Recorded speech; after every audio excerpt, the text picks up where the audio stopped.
Shalom alaikum. Assalamu alaikum. Shalom Aleika Salam Alaikum. If you insist, it's not quite what the prophets said. All the prophets of Israel, the Jewish prophets, the Muslim prophets, Christian prophets, even Jesus himself. It was Salam alaikum, or in the Arabic pronunciation, Shalom alaikum. Salam alaikum, or the Jewish Shalom. Anyway, I've come on to just pick you up on expecting a miracle again. Okay.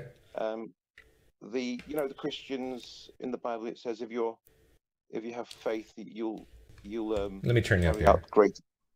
I had you too quiet. Now everybody can hear you better. Okay, but say your question again about miracles. Yeah, just looking to pick you up on what you said about miracles, expecting a miracle as a test. I think for a Christian, you're perfectly entitled to ask for that, because in the Bible, Christians are told that if they have faith, then they will be able to do even greater miracles. But let me guess, you can't ask that from Islam. I think I told you this before, but if you keep having me on, I'll keep reminding you that the Quran says, if you want an angel to come and perform a miracle in front of you, then that's it. Your time's up. I don't want an angel. I want you. The time for judgment. Well, this is it. It's through God's permission. Your time is up. Judgment will be then and there for you. But Allah, as He did with Iblis, Satan. But this is too much talking. I mean, it's okay. The Quran doesn't have the Quran doesn't give you that way out. Okay, then I'll never be a Muslim, and that's that. Fine, but don't ask Muslims for a miracle, because they should tell you that if a miracle is. I can ask Muslims whatever I want. They can just say no. That's fine, right? Well, the book that they believe in will say no to you. Okay. The book that the Christians believe in will say perfectly that's okay, fine. mate. That's fine. They'll say no, and then I'll move on. Yeah. Okay, but that's why I came on, to say that. Do you think Allah desires me to go to paradise or go to hell? I'm not sure. I think probably He wants you to go to paradise. What do you think? But He leaves it up to you, I think. Yeah, He leaves it up to me, right? Yeah. He's got confidence in you there, PineCreek. He's got confidence that you'll do the right thing. If I'm telling the truth, that if Allah did a miracle and I believed in Him, didn't reject Allah, and He chooses not to, isn't that His fault? No, because He's given you the faculty of reason. No. You can't give that excuse. But you would expect everyone to ask for a miracle, each generation to ask for a miracle. Yes, every day of their lives. No, not every day. I ask for every 3 months in different countries around the world. Yeah, every 3 months, even if you're given a sign, you'll say, "Oh, did I just imagine that?" Was it just something I imagined? And you'll ask for it, the same thing again. So. But like if Allah or Yahweh or Vishnu, whatever you want to call a creator God, if He were to give a clear demonstration of His breaking the laws of nature, a clear demonstration of His power, you would definitely increase the confidence of many people around the globe who then could use their free will to choose to worship Him or not.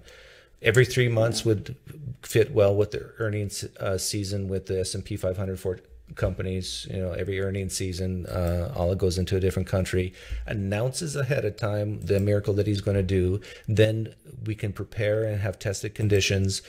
And if Muslims have to realize that guys like me, we just don't believe your book just because whatever reasons you guys give, either Muhammad was lying, a deceiver, was crazy, or was telling the truth. Those arguments mean nothing to us. What does mean something to us is a clear demonstration.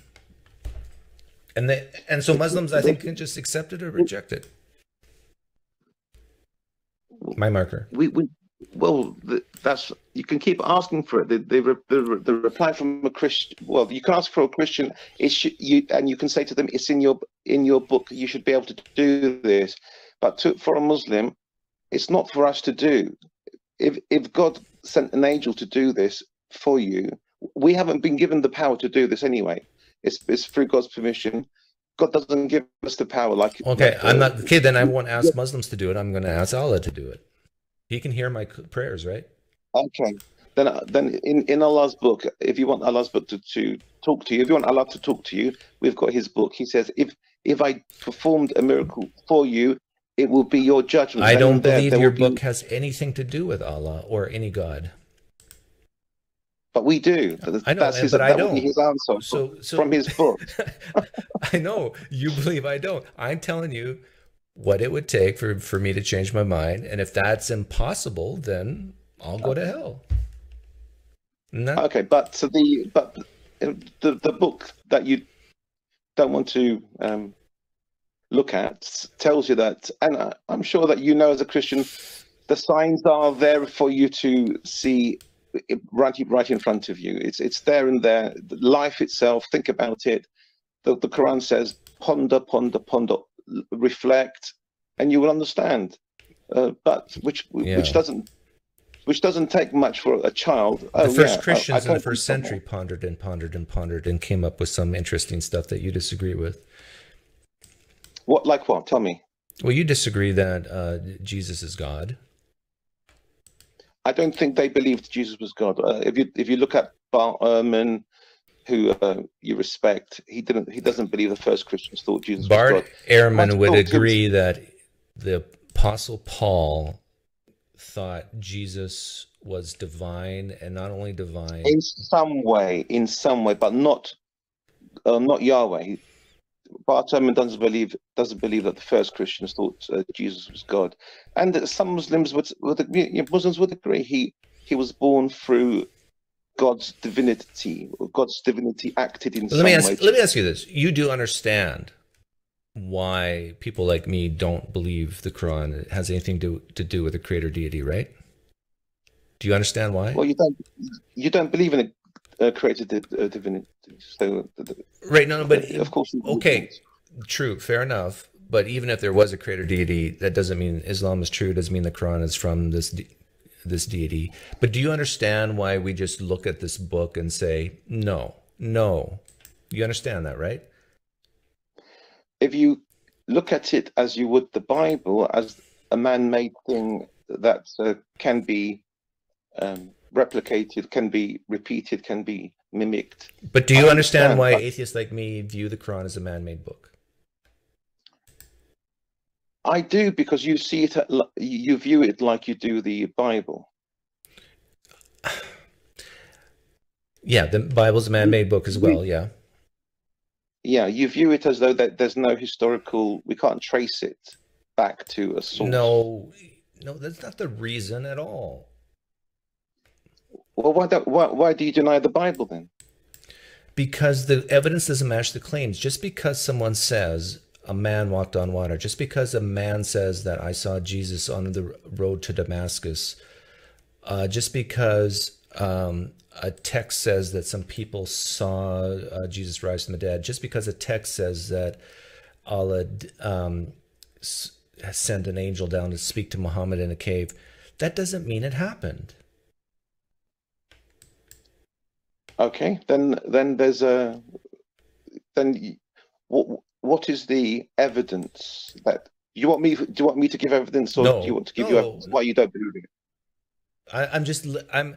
I start out asking you if you can understand why a guy like me doesn't believe it, doesn't believe that the Quran has anything to do with a deity, that it's just a man-made book. My guess is what happened is there was people in the Middle East in the 6th century who disagreed with a lot of things Christianity said. They wanted to fix those things. And Muhammad was a real guy, but he probably had very little to do with the creation of the Quran. It was probably made over decades through committee, and a lot of people made input in it, and that I truly believe that most of the things you think the Quran is false. Well, then we have to look at what the critical scholars say. These scholars, the Islamic scholars in Harvard, Islamic Princeton, scholars, yeah, the nice adjective. no, not Muslim scholars, critical atheist scholars, Okay. even Christian scholars. Okay. What do they say? They would. They say it's a have lot man-made of book. They don't really come to scholars. Academia don't really go for or against things. They just look at the evidence and say, and in terms of historical accounts, can we trace this book to a certain time? Because you said it was made by committee after Muhammad died. It's irrelevant. I can grant you that you can trace it to a certain time. That doesn't. Okay, so no need to say it was made by committee after he died, decades after he died, because from what scholarship says, it seems like the text has remained. They don't say it's perfectly preserved, but they do admit that. It's all irrelevant. 200 words, maybe 200 words, which can be interpreted in certain ways or said in certain ways. The text is more or less what how it was left to the first community. That's what the critical scholarship says. I don't believe that's true, but even if it were, who cares? It doesn't matter. But I'm addressing the point that you said that decades after it was committee, blah blah blah, which might have been. No, I said that it probably took decades to actually create, compile, put together the Quran. That's what I said. Isn't that true? That's not what. If that was the more than a year, right? If that is the case, then it was based on. Didn't it take 23 years at least? Well, that's what the mission of the Prophet lasted 23 years. Yeah. So it was let's say revealed according to what the demands of the community. The people would come and ask questions, whatever was needed at that time, relevant for that time, but it also has meaning for us but as well. My main question to you is, do you get it? Do you understand why a guy like me does not believe that the Quran, that a guy like me just believes the Quran's a man-made book? Do you get it? Do you understand why I think that? I get it, but you didn't actually explain why. I've listened to you long enough to. Because all throughout history, we have examples of that you and I would agree on are just man-made books, and that people can come up with stories, that people use themes from ideas that predate them, and then they change them a little bit to suit their needs, to what they believe is a reflection of reality. I just think Muhammad was a front man. He was a guy used to say, oh, this is where we got all this from. But it's obvious if you pull yourself out of your Islamic bubble. I can pull myself out of it and tell you that if that's the stance you want to take, then I will say to you what he opposed and what he changed from previous scriptures. Let's say that was his mission. That's what he thought he was doing. He was right to do so. He made it a vast. That's an opinion. For example, the whole idea of the Trinity, I think, is a little bit crazy.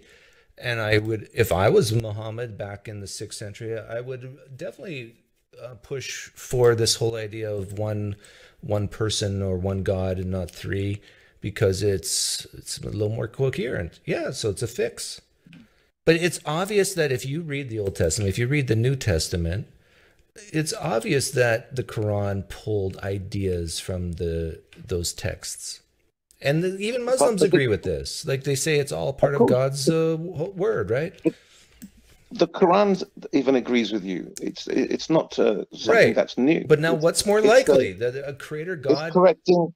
It's correcting what God had previously given to it's previous men nations. Correcting other men with their own ideas. That's all. I understand what you're saying, but his corrections were spot on. That's what we would tell. If I was I'll meet you halfway, and I'll say his corrections were spot on and very much needed. Let's leave it there, PineCreek. Okay. We'll carry on. I'll knock next time I hear you say something I want to comment on. Okay. Take care. Take care. Yeah. Thanks for calling.